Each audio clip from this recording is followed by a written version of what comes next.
As we track extreme heat on the way for a good portion of this week, we will see weather alert day in effect for our heat index above 105 degrees.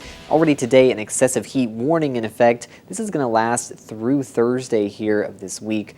So definitely we'll want to be prepared for a long-term heat wave ahead. Stay hydrated. Really try to stay indoors here for the week, as we're seeing already today for our Saturday above 100 degrees with our heat index. It's not quite to our weather alert day criteria here quite yet into the weekend. We officially will keep adding on degrees into Sunday, near 110 tomorrow, even as we're seeing a very weak front move through the area. No relief expected from that. Actually, as that front sweeps through, it will kind of focus heat along that, and we could see our heat index up to 110 already by the end of the weekend. So if you're heading out, definitely be prepared for dangerous heat here.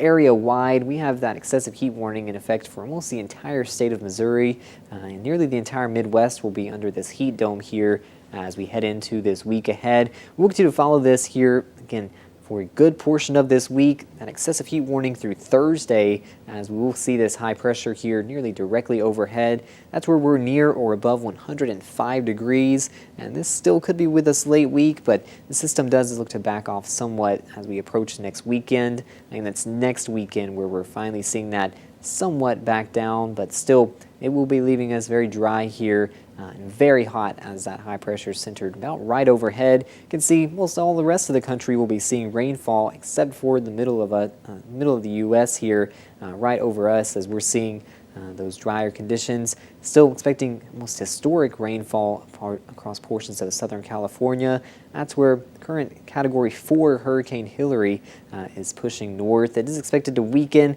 Some cooler water there just south of California is going to at least bring this down somewhat, but this system is tracking right towards Southern California. The first tropical storm warning in history in effect there, as this will actually track right along that heat dome that I just mentioned here. That is bringing good confidence in nearly a half foot of rain there for portions of the west coast. We will still continue to follow, again, more locally, that heat dome, and that will be bringing that extreme heat weather alert days in effect Sunday through Wednesday, and possibly even extending that later in the week for that heat index above 105.